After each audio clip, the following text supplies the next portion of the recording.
हाय बच्चों, hi everybody.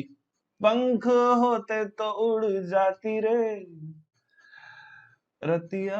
ओ क्या, छोड़ो छोड़ो। Welcome back to the class. Big welcome to all the people who are listening to me carefully. देखो, simple सी बात है बच्चों। आज जो हम करने वाले हैं, it is very important session, क्योंकि आपको पता है कि सीबीएसई ने ये बोला तो था कि हम असर्शन रीजन के क्वेश्चंस देंगे, बट हुआ क्या कि जो हमारा सैंपल पेपर आया उसमें ऐसे क्वेश्चंस थे नहीं। लेकिन हाँ, अब हम उस पॉसिबिलिटी को भी अप्रोच करने की कोशिश करेंगे। मान लो, let us say if a question some kind of like that में अपीयर इन एग्जाम। नहीं बोल सकते बच्चों, पॉसिबिलिटीज आर देयर, शुरू में बोला गया था। तो yes, we should practise some of those kind of questions. चलो ठीक है, even if they do not come in the boards, still you are preparing something better. So let us begin the session and please watch this session till the end moment, ताकि आपको काफी सारी चीजें पता चलने को मिले और आपको मजा भी आएगा। ठीक है, मैं इसको थोड़ा सा छोटा कर देता हूँ। क्या बात है, मजा आ गया, मजा आ गया, मजा आ गया। ठीक है, तो बच्चों, पहली बात तो एक काम करो, वीडियो को देखते ही पहले आप लाइक कर दो, शेयर कर दो, सब्सक्राइब कर दो। सब्सक्राइब टू द चैनल करना बहुत इंपॉर्टेंट है। क्यों? आपको बहुत सारी अपडेट्स मिलने वाली हैं, बहुत सारी चीजें आपको पता चलने वाला है। 11th को आज हम असर्शन रीजन कर रहे हैं। कल हमारी एक मास्टर क्लास है जहां पे हम 4 टिप्स डिस्कस करने वाले हैं टू गारंटी 100% आउटपुट। फिर 14th को हमारे पास ब्ला ब्ला ब्ला आपको दिख रहा है। 15th को हम काफी सारा कुछ आने वाला है। तो बच्चों, it's complete week schedule given to you, so remember this call. Okay, now this is something we are celebrating learning with festivals. आपको पता है दशहरा आने वाला है और हम इसको एजुकेशन फेस्ट नाम पे सेलिब्रेट भी करने वाले हैं। तो there are lot many things available for you, many number of things, so do not miss the chance. तो कहीं पे भी चांस को मिस नहीं करना है। चांस आया तो उसको मिस तो करना ही नहीं है भाई। मतलब पॉलिनोमियल स्टार्ट करते हैं मेरे दोस्त, मेरे भाई, मेरे हमदर्द। सुनो, तो आपको पता है कि कोएफिशिएंट्स होते हैं, वेरिएबल्स होते हैं, कांस्टेंट्स होते हैं। इस तरह से हमारा पॉलिनोमियल बनता है। डेफिनेशन में एक और चीज लिखी होती है कि वेरिएबल की पावर हमारी होल नंबर होनी चाहिए। दो रूल्स होते हैं basically for any expression to be a polynomial. पहली बात तो the power of any variable present over there should be a whole number. दूसरी बात, एक एक्सप्रेशन को दूसरे एक्सप्रेशन से हम डिवाइड नहीं कर सकते। Are you ready to begin the session? Yes. देखो, पहला ऑप्शन क्या होता है, मैं आपको हर क्वेश्चन के बाद पहले आप सारे ऑप्शंस रीड कर लो। असर्शन और रीजन दोनों करेक्ट हैं, और जो रीजन है ना, it is the correct explanation for the assertion. ठीक है, both assertion and reason are correct, but reason is not the correct explanation of assertion. ये है हमारा option number B. assertion is true but reason is false, assertion is false but reason is true. Let's have a look on the very first question. इसमें बोल रहा है has no real zeros। कुछ नहीं करना है भाई, कुछ नहीं करना है। आपको बहुत अच्छे से पता है, अगर हमें चेक करना है कि जीरोस रियल हैं या नहीं, तो हमें क्या करना होता है। हमें पता है अंडर रूट ऑफ, हम क्या निकालते हैं, बी। हम निकालते हैं क्या, सिंपल सी बात है, हम बोलते हैं भाई साहब ऐसा करो, आप ना डी निकाल लो। D is equal to B square minus 4ac। तो बी यहाँ पे कितना है, 7 का स्क्वायर माइनस 4 टाइम्स ऑफ 12। तो पता चला 49 माइनस 48। यहाँ पे डी हमारा 1 आ रहा, विच इज ग्रेटर देन 0। तो ऑब्वियस सी बात है, बिल्कुल। अरे ये तो रियल रूट्स होने वाले हैं, तो बात खत्म हो गई। डी ग्रेटर देन 0, तो रियल रूट्स, मतलब असर्शन हमारा गलत है। असर्शन गलत है तो option number D, no doubts on that. Let's go to the next question. हमें रीजन को चेक करने की जरूरत भी नहीं है। अगर असर्शन फॉल्स है, अगर असर्शन गलत है, तो हमें रीजन को चेक करने की जरूरत भी नहीं है, क्योंकि ये वाला स्टेटमेंट क्या कहता है, ये बोलता है assertion is false, reason is true. Assertion is false, मिल गया, option number D. Let's go to the next question quick everybody. If the sum of the zeros of the quadratic polynomial is 2, then the value of k is 1. क्या बात है, check करते हैं। ठीक है, सम of the zeros, मतलब आपको पता है कि alpha plus beta for any polynomial, आपको पता है, is going to be minus B by A. Remember, any quadratic polynomial.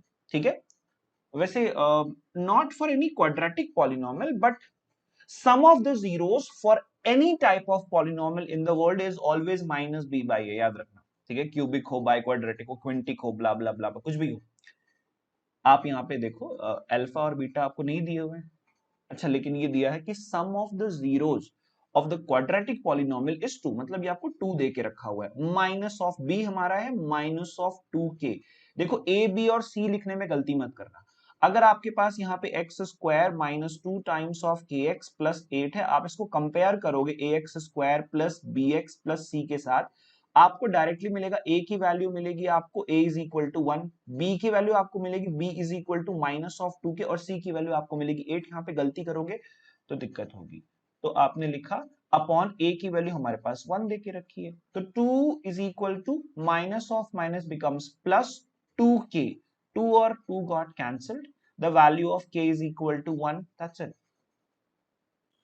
अब क्योंकि आपको value of k is equal to 1 मिल गया, sum of the zeros of quadratic polynomial, अरे वाह, हमने इसी रूल से तो निकाला है इसको, और इसी रूल से जब निकाला है बच्चों, तो बड़ी ऑब्वियस सी बात है कि हाँ जो ये रीजन है ना, ये बिल्कुल करेक्ट रीजन है, इसमें कोई डाउट नहीं है। Option number B is the correct option, बिल्कुल। अच्छा sorry, option number A, why? क्योंकि ऑप्शन नंबर बी में ये बोल रहा था कि reason is not the correct explanation. Option number A बिल्कुल सही है, yes, reason is the correct explanation of the assertion. Simple सी बात है, ठीक है। तो yes, option number is correct. Option number B में नॉट द करेक्ट एक्सप्लेनेशन, मैंने गलती से मार्क कर, माफ करना, पर आप गलती से मार्क मत करना, क्योंकि आपके ओएमआर शीट में आप की जजिंग हो जाएगी भाई, ऐसे नहीं करते यार, ऐसे गलत बात हो जाएगी, ठीक है। चलो let's go to the next question. All the people, polynomial दिया हुआ है, डिग्री 3 है, ठीक है। रीजन ये बता रहा है कि highest power of x in the polynomial px is the degree of the polynomial, बिल्कुल सही बात है, बिल्कुल। और इसकी डिग्री 3 है क्या? गलत यार, प्रॉब्लम हो गई। इसकी डिग्री 3 नहीं है भाई, ओ भाई मुझे मारो, इसकी डिग्री तो 4 है। तो ये जो डिग्री ऑफ 3 की बात कर रहा है, ये तो गलत हो गया। क्यों भाई? यहाँ पे 5x to the power 4 exist कर रहा है, इसकी डिग्री 4 है, 3 नहीं है। हाँ भले ही 3 को पहले लिख दिया, दिमाग लगाया बस आने के लिए, भाई 3 को पहले लिखो, बच्चा देखेगा और तुरंत बोलेगा अरे वाह, ऑप्शन नंबर ए करेक्ट है। गलत है ऑप्शन नंबर ए, ऑप्शन नंबर डी करेक्ट है। असर्शन फॉल्स है, याद रखना, असर्शन फॉल्स है। क्यों? क्योंकि इसकी डिग्री 3 नहीं है, 4 है। Everybody let's go to the next question. Everybody, p of x is equal to x cube plus x has one real zero। अच्छा ठीक है। The degree of nth, okay, a polynomial of nth degree must have n real zeros। देखते हैं, सोच तो देखो क्या करना है। इसके चलो जीरोस निकालते हैं। जीरोस निकालने के लिए क्या करते हैं हम? p of x को इक्वल्स टू 0 पुट करते हैं। हाँ करते हैं। तो हमने किया x cube plus x is equal to 0, हमने x कॉमन लिया, तो we got x square plus 1 is equal to 0।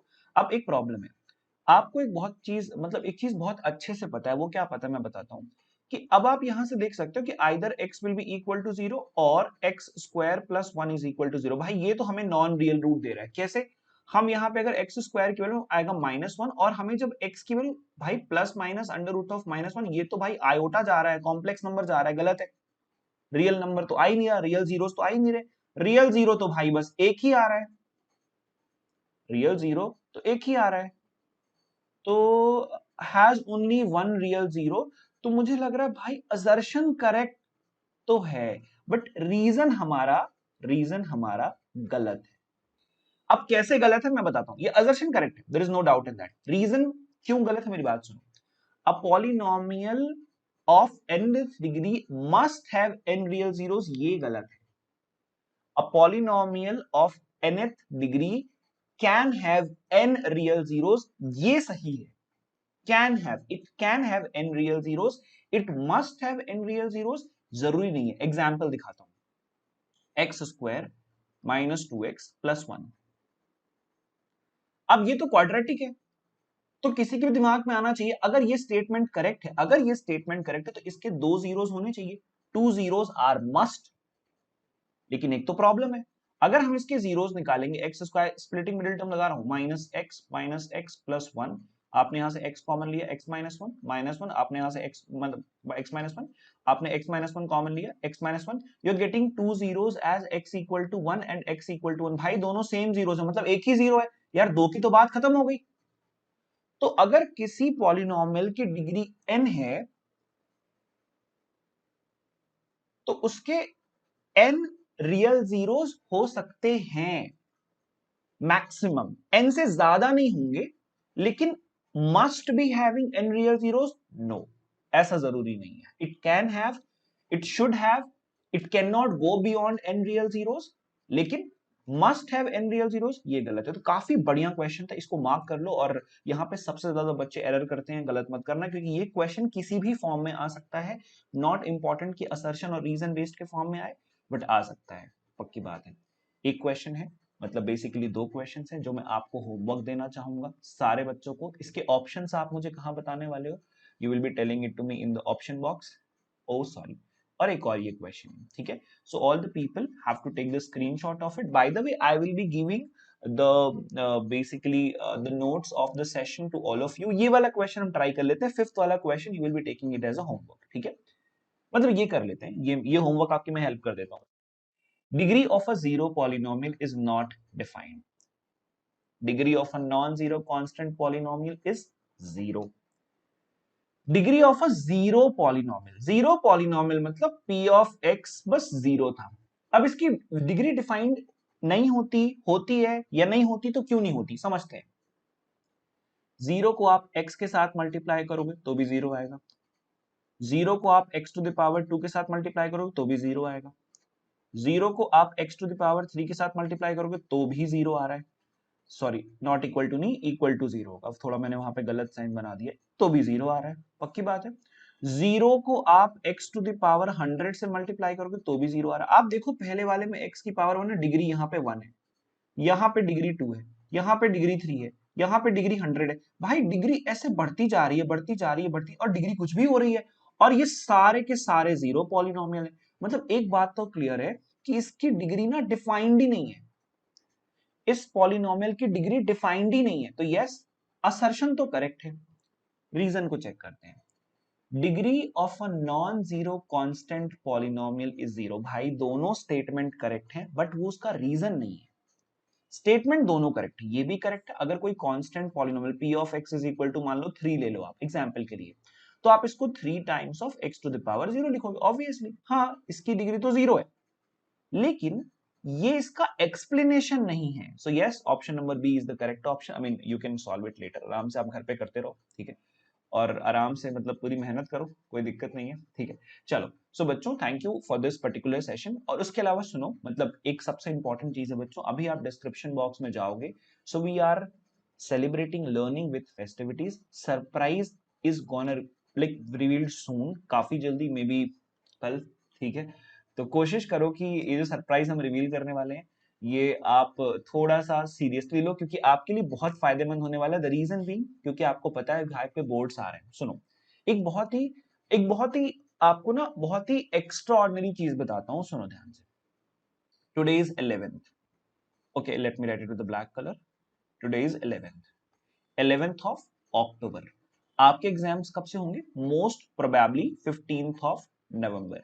आपके पास देर आर 34 डेज, देखा जाए तो चुपचाप देखो, 34 डेज यू हैव। और मेरे को एक बात बताओ, 34 डेज के अंदर आप क्या क्या करोगे? आप अपने वीक चैप्टर्स को रिवाइज करोगे, आप अपने जो आपके वीक चैप्टर्स हैं, आप अपने जो इजी चैप्टर्स हैं आपके लिए, उनको आप स्ट्रॉन्ग करोगे, मतलब उनके लिए आप प्रैक्टिस करोगे। जो आपके वीक सब्जेक्ट्स हैं उस पर आप थोड़ा ध्यान दोगे, ये सब सारे काम करोगे आप। अब एक बात बताओ, सिंपल सी बात, अगर आप वेदांतु के 1 मंथ सब्सक्रिप्शन के ऊपर अपनी नजर गड़ाओगे, तो सुनो ध्यान से, आप बड़े आराम से अपने वीक चैप्टर्स को बहुत तगड़े तरीके से पढ़ पाओगे with the help of 500 plus micro courses kept for you. हर एक चैप्टर का, हर एक टॉपिक का माइक्रो कोर्स बना हुआ है भाई। आप अपने इजी चैप्टर्स के लिए ढेर सारी प्रैक्टिस कर पाओगे with the assignments, in class doubt solving, ढेर सारी चीजों के साथ जो आपके। और सुनो, ये जब आप सब्सक्रिप्शन के लिए जाओगे ना, तो it would be not just for mathematics, no, it would be across all the subjects. तो आप जो भी आपको सब्जेक्ट आपका वीक हो, जहां पे भी आपको प्रॉब्लम हो, जिस टॉपिक में, जिस सब्जेक्ट में, जिस टॉपिक में, जिस पर्टिकुलर चैप्टर में आपको इश्यू हो, you can go for it. So do not miss this chance. और आई थिंक मेरे ख्याल से अब आप कुछ मत सोचो भाई, मतलब अब आप सोचो कि मान लो आपके लिए कोई इजी चैप्टर हो गया भाई, उसके लिए आपको अनलिमिटेड चाहिए प्रैक्टिस, उसके लिए आपको चाहिए हाई लेवल क्विजेस, क्योंकि अब आपको तगड़े तरीके से एमसीक्यू की करनी है प्रैक्टिस। और अभी जिस तरह की वहां पे प्रैक्टिस चली, सोचो जो वहां के क्रैश कोर्सेज हैं, मतलब मैं खुद कुछ क्रैश कोर्सेज ले रहा हूं, जहां पे the crash course has been designed in such a manner. और सुनो, जब आप 1 मंथ सब्सक्रिप्शन के लिए जाते हो ना, तो you can join any number of crash courses, any number of long terms, any number of micro courses, up to you. तो यार देखो, I think this is an awesome opportunity for you. 34 days are left. Make yourself pretty serious, और थोड़ा seriously पढ़ाई करना चालू कर दो, क्योंकि बच्चों 34 days are left and I think you can surely make a mark if you try to practise in a very sequential manner. थोड़ा सा मतलब जो मैं सजेस्ट करूंगा वो ये है कि शांति से बैठ के थोड़ा सोचो कि यार ये मेरे फायदे की चीज है या नहीं है. अगर है, देखो उनके फायदे की चीज नहीं है जो लोग ऑलरेडी, जिनकी प्रिपरेशन अच्छी चल रही है, तो they need not to look into this also. But जिनकी प्रिपरेशन मान लो, अब अच्छी चलने का मतलब क्या है कि आप मान लो 8 चैप्टर्स आ रहे हैं, आपने 8 के 8 चैप्टर्स लगा लिए, बस आपको थोड़े थोड़े डाउट्स हैं जो आप रिजॉल्व करना चाहते हो. परफेक्ट है. आप कोई दुनिया की किसी भी सब्सक्रिप्शन को, किसी भी चीज की आपको जरूरत नहीं है. लेकिन अगर आपको लग रहा है कि नहीं यार मेरे 4 चैप्टर्स ही बहुत अच्छे से तैयार हैं, 4 चैप्टर्स मेरे अभी भी वीक हैं, एग्जाम्पल मैथ्स की बता रहा हूं, ऐसा आपके हर सब्जेक्ट में हो सकता है. यार do not wait for it. अगर आप वेट कर रहे हो, इसका मतलब है हो सकता है कि आप उस टाइम पे मेरी इस बात को याद करो जब आपके पेपर स्टार्ट हो जाएं. तो आई शुड नॉट से you should be waiting for it. Click on the description box, उस पर लिंक सारी प्रोवाइडेड है, सब कुछ आपके पास वहां पे दिया हुआ है. यहाँ पे आपको like everything is been given and the most important thing is apply the coupon code. Coupon code से क्या फायदा होगा भाई, तुम एग्जाम के लिए तो प्रिपरेशन कर ही रहे हो, at the same time you are able to apply my coupon code and you would be able to get in to with good discounts also. So DP pro is my coupon code, ठीक है, which is what you can use in the like description box as well, मतलब दिया हुआ है वहां पे already. आप अगर लिंक पे क्लिक करोगे तो it would B already applied. So that's it. Go for it, do not miss the chance. काफी सुनहरा मौका है अपने आप को, अपने सब्जेक्ट्स को और बेटर और बेहतरीन करने के लिए. Thank you so much. Have a good time. Bye bye. Take care. Like the video, share it with your friends and make a mark. Lots of luck. Bye bye and take care. Thank you so much.